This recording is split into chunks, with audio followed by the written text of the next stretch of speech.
What's going on, guys? If you've been watching my channel for a while now, you probably know that one of the main decks that I enjoy playing is C.A.T, Card Car Artifact Trap Tricks, and today I thought I'd show off my current side deck for that deck and talk about the different choices I made for it, as well as talk about how I personally side when I'm playing C.A.T against several different matchups, maybe some different things I would change, some struggles the deck might face while playing against different matchups, and just everything about siding in C.A.T.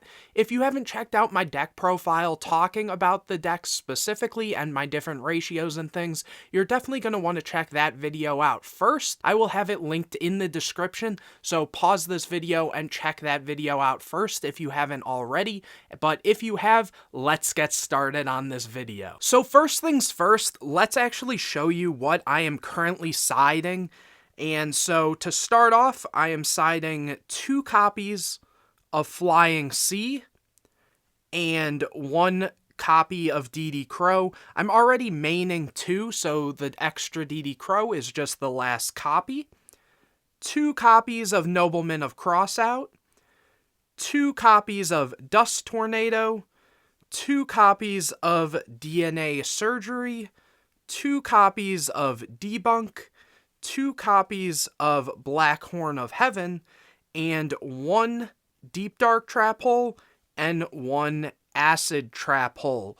Overall, I would say that my side deck is pretty solid. There's nothing too crazy about it, and in general, I've been liking it a lot. What I'll say is there's a couple changes I would potentially make, and I'll talk more about that as we actually get into this.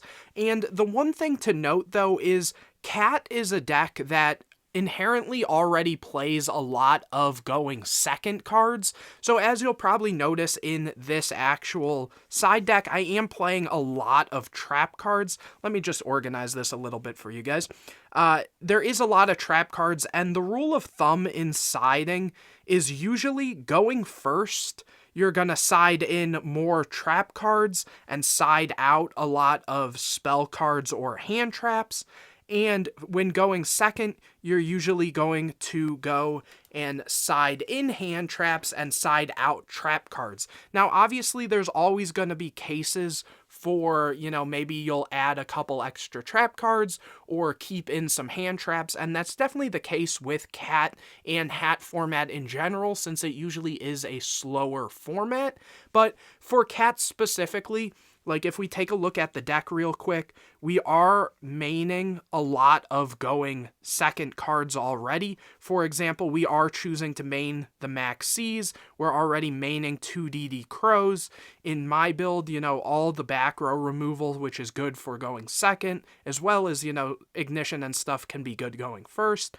The Mind Control, the Dark Hole. So this deck inherently already plays a really good going second game, so that's why a lot of the side deck is geared at going first, and it kind of makes siding a little bit easy. And to kind of separate this, what we're looking at here is the trap cards here and the Dust Tornadoes are usually the cards that are for more so going first, and then the Nobleman's Extra Crow and 2 copies of Flying C are usually there for when you are second. Now, in terms of the side deck, the only changes I think I'd potentially consider is Flying C is a very interesting card. It's really good against the decks that Xyz summon a lot, and in my opinion, the main reason I even play this is because Infernity is a very, very tough deck to beat going second against, and this just feels like the best card against that deck,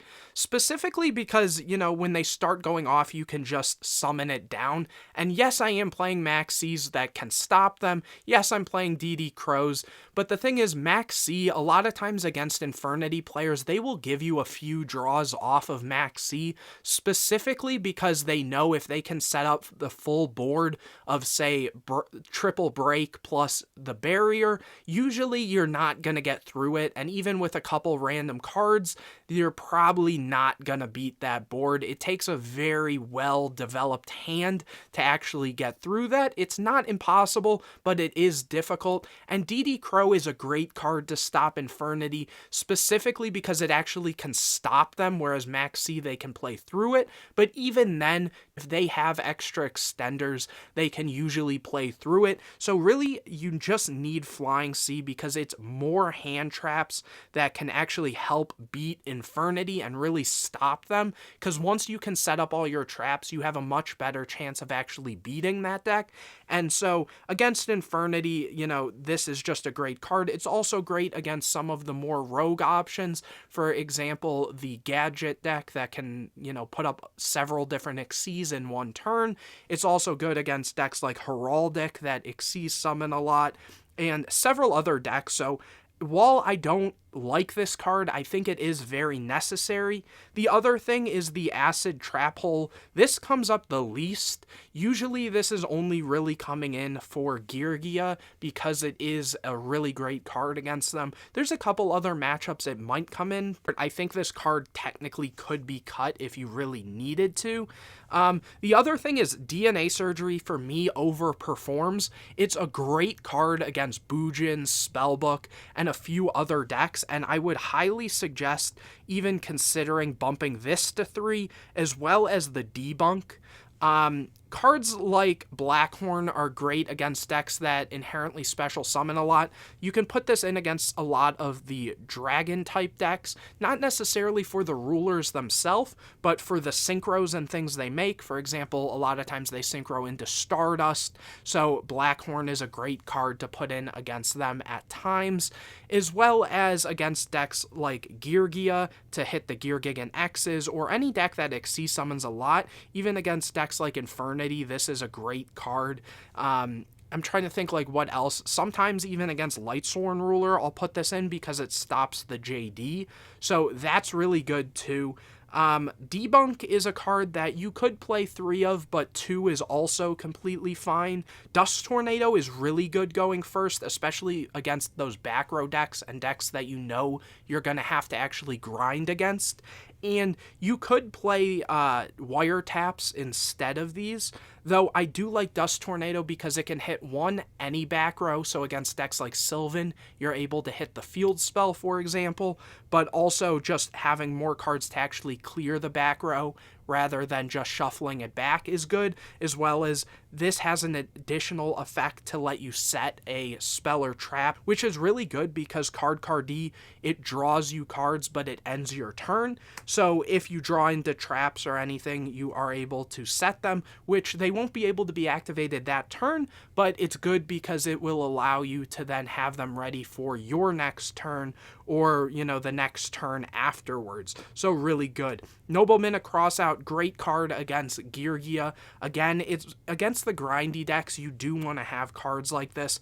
Occasionally, there's been 1 or 2 times where I needed an extra card to side in versus a random deck, and Nobleman can be a cool card because if you establish enough presence, say against a deck playing hands, and they just set a hand, this is a great way to deal with it and banish it without having to destroy it and then, you know, deal with all the different hand cards. There's not a whole lot of changes besides what I said, but let's get into the main deck and talk about some of the things I usually take out. Now, a key thing to note with siding in general is you need to know your matchups. So I'm not going to go over exactly which cards I'm constantly taking out for, say, Spellbook or Bujin or all of that. I more so want to group it into the types of decks it is, and just kind of you need to learn your matchups. So for example, against, say, those decks, Spellbook and Bujin, both of them, they don't special summon a ton, and in general, they are kind of your slower type decks. So whether I'm going first or second, there's certain cards you can constantly just take out instantly. A lot of times being some of your hand traps. For example, copies of Max C can usually come out in both of those matchups, though I think keeping DD Crow in is very good. In almost every matchup, I can't really think of many where I wouldn't. I would say that the third DD Crow almost always comes in. A lot of times the reason that is specifically for obviously going second, but the main reason is DD Crow hits so much more, whereas Max C only hits a handful of decks, though when it does hit those decks, it is very good. But let's take, for example, something like DD Crow against Bujins. You're able to hit all those graveyard effects, say they have a Quillin in graveyard, or they have a turtle or something, you can use this, or even if they have a hare, you can bait the hare so they have to use it right away. So just siding into the extra copies of Crow is really good, as well as against, say, like Spellbooks. Crow is a great card because when they go for the Spellbook of the Master, you're able to banish whatever they're attempting to copy and get rid of it, which is very good. Against Dragon Rulers, this is a great card. Against Infernity, it's a great card. Against Mermail, it's a great card to hit the Dragoons when they send it off of something like Undyne. So almost always going second, I am going to add in the extra DD Crow. And a lot of times, like I said, for the slower decks, Max C is definitely a card you can take out, especially going first. Usually anywhere from 2 to 3 Max C can come out. Sometimes I'll keep 2 in if there's not a ton of great things to side. For example, going first against a deck like Lightsworn Ruler, if there's not enough things that you want to take out specifically for that deck, then you can definitely keep in the Max C's because it's a decent card against those decks. Though, as I mentioned with Lightsworn Ruler, there's things like the Blackhorns, there's the Debunks, even like Deep Dark Trap Hole is a great card to put into them against them because they do play those high-level monsters. So Max C is the first card that I'd say a lot of times you should be looking to side out if need be. After that, almost always in terms of siding, whether I'm going first or second, I'm going to drop 1 copy of Dianea. It never feels good seeing this card turn 1, whether you're going first or second. So this is a very easy side out. And then another thing to note is you can side out. Right now in my build, I am playing 5 artifacts. That is a decent amount. I think it's really good for the grindy decks, but usually depending on the deck you're going against, especially going second, you can usually side out 1 to 2 artifacts. So take, for example, Bujins and Spellbooks. Cards like Artifact Scythe are going to be very dead a lot of the times, so this is just a quick, easy side out. Now, if you're going against a deck that special summons a good amount going second, I would say you should probably keep this in and instead drop something like a Moral Tack, because you don't really want to be opening these going against some of those combo decks. For example, against Dragon Rulers, you can easily just drop a Moral Tack, very easy card to side out. And even if you wanted to go as far as cutting it down more, you could also sometimes drop a Beagle Tech and just keep a 3-card engine for the artifacts. That way you're not bricking on them in those decks that you know can OTK you or put up a lot of presence. If you do drop down to 3 artifacts, what I'll say is you should probably cut down on some combination of Double Cyclone or your ignitions, because you don't want these to be dead. You could even go as far in certain times to cut down on the ignitions completely, because if you only have 3, you'd rather rely on having your Sanctums live over your Ignitions live, because if you have Ignition but no artifact to set, you're not able to activate this. And against a deck, say like Dragon Rulers, and even sometimes against Mermails and stuff, they don't play enough back row that these are going to come up a ton. Now, obviously, like Dragon Rulers play things like skill drain, and so you want to have an answer for it. So in those specific cases, if anything, you might want to cut down on something like one of the ignitions, simply because then you have kind of 2 copies plus these as well to hit as much of that back row as you possibly can, especially because they can also side some floodgatey type cards against you. But in general, siding out some of the artifacts is a good option too. As I said, always side out at least one when going second, and even going first, because you have so many options in the side deck. It can be really good to cut down on minimally either the Scythe if it's against a deck that's a bad matchup, or a Mermail, but at most you should only be siding out 2 of them. I never really touch the Trap Tricks package of at least keeping the 1 Dionea and 3 Mermail, just because it's a great going first card, and even going second, it's a great card to bait negates. So if you can clear your opponent's negates really early on, that is really good, especially when you back it up with other back row. So keeping this in is very good too. Another quick and easy thing is if you're going first, so say you lost game 1, easy side out is the Mind Control, just because it's a going second card and it's not great, and sometimes the Dark Hole.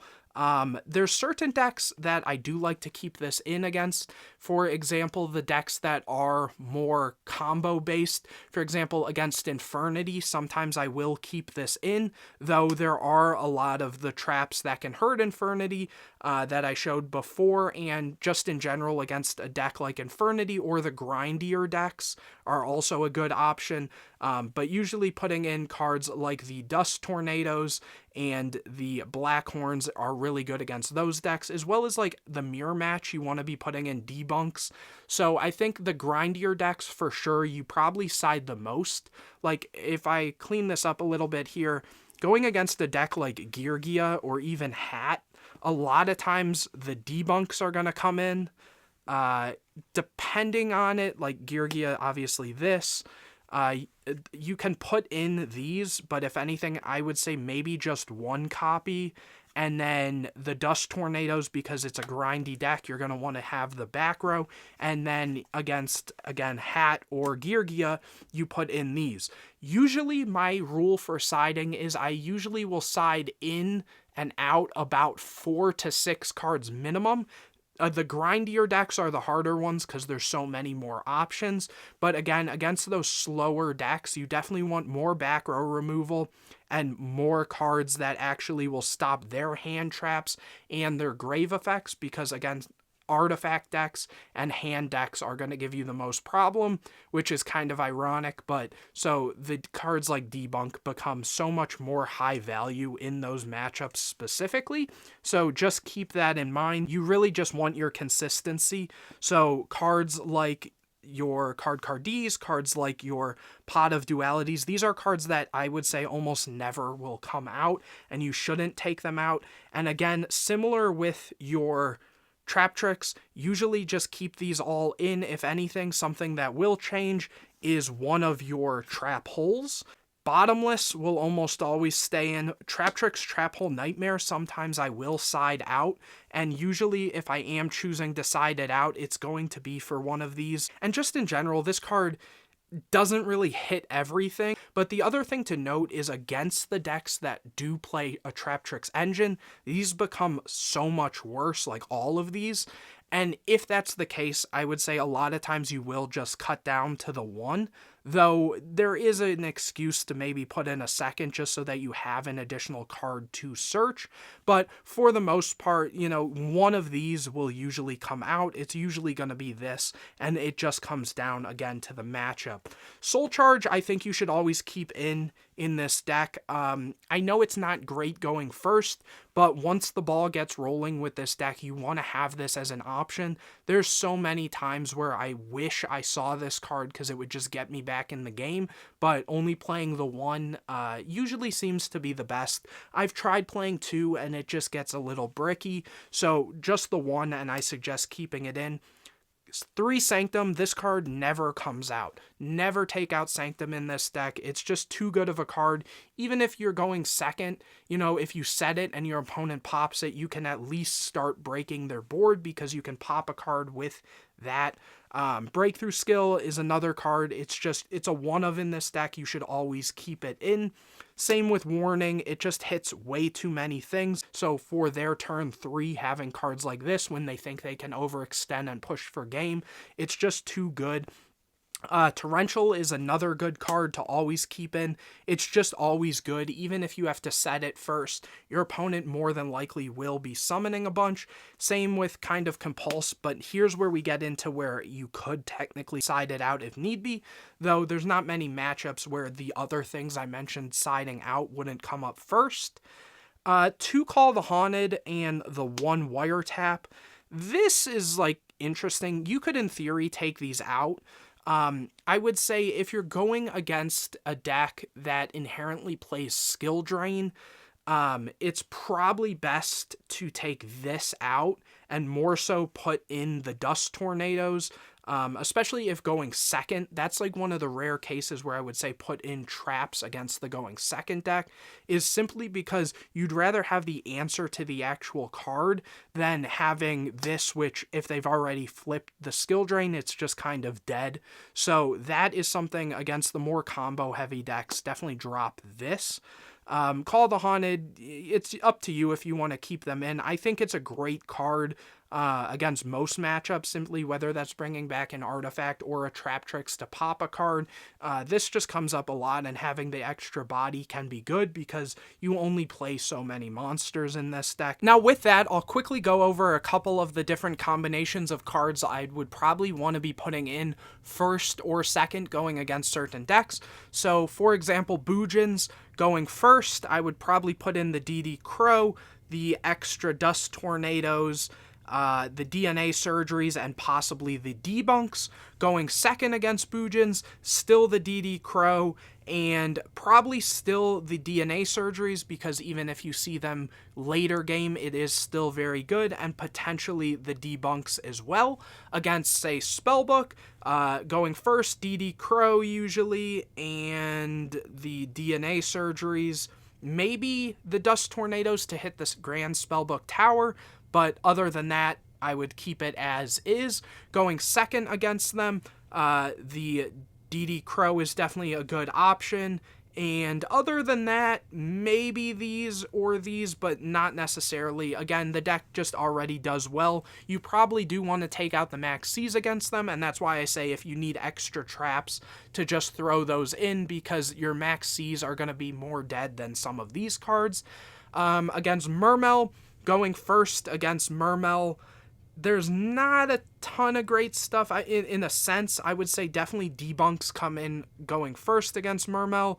The DD Crow is, again, almost always going to come in, and at times you can even go Dust Tornadoes just to have more outs to their spheres, though they do, play through back row very well. Going second against Mermail, the DD Crow, and maybe the Debunks if you need to take out certain cards, but for the most part, C.A.T already has a pretty decent matchup against it. Against Infernity, going first against Infernity, you want to try to find room for the Dust Tornadoes, the Black Horns. Other than that, if you want, you can put in the Flying Seas as well, because, again, you just want to stop them, and if you don't open the craziest, you want to have the option. Even if you, have a Max C and you Max C them and they give you a few draws and you eventually get into the Flying Sea, it will be more live, though this card isn't great later game. Going second against them, definitely these 3, and other than that, you probably want to just stick to what you have in the main deck. Thinking Dragon Rulers, let's just say for this one, it's going to be Mythic Rulers. Against Mythic Rulers, going first against them, I would say probably the Black Horns and the debunks and the deep dark. Going second against them, I would say the DD Crow and possibly the Dust Tornadoes, just if they decide, for their skill drain. Skill drain does hurt this deck a lot, and so I would say those for sure. Maybe the Deep Dark Trapple if you really needed to, though that's one of the matchups that I'd say you could probably get away with just cutting it in general. Depending, some of the traps against the combo decks are a little weirder because you only have so much you can side out, but against combo decks, again, DD Crows and Maxis put in a lot of work. Let me think. Geargia, going first against Geargia, we are putting in Dust Tornadoes, the Black Horns, DNA Surgeries, and Acid Trap Hole for sure. Again, you could kind of play around with it. If they're playing like the hands version, you might want to put in the debunks, but for the most part, that's what I would say for that. Going second against them, you could probably drop the Crows. Going second against them, definitely Noblemen's. And then it's going to be a kind of slow, grindy game. So at times, you could probably put in extra back row removal if need be. This is a great card to stop them from going into Gear Gigan X, so that's another good example there. Besides that, there's so many different decks in the format that it's kind of hard to remember all of them. But the key note is against heavy back row decks and decks that are slower, usually Dust Tornado's great against them. Same with Blackhorn, so say Evil Swarm, these are great cards. DD Crow isn't great against Evil Swarm, so that can come out. Against any deck playing lots of hand traps or hands or graveyard reliant things, Debunk is your way to go. Any decks like Spellbook or Bujin that require specific typing, then DNA Surgery is a great way to go with that. Other than that, the deck plays just pretty well going second and first because the artifacts do kind of carry the deck and all the hand traps kind of do what the artifacts don't, as well as the Trap Tricks package is just insane too to pop back row. It's a very well-rounded deck, same with H.A.T, but that's just my opinion of siding in this deck. If you guys want to see other decks and other versions of this type of video, definitely let me know in the comments section. And if you enjoyed this video, please leave a like on it, comment any questions or videos you'd like to see in the future, share this video with your friends, subscribe to the channel, and anyways guys, I will see you in the next video.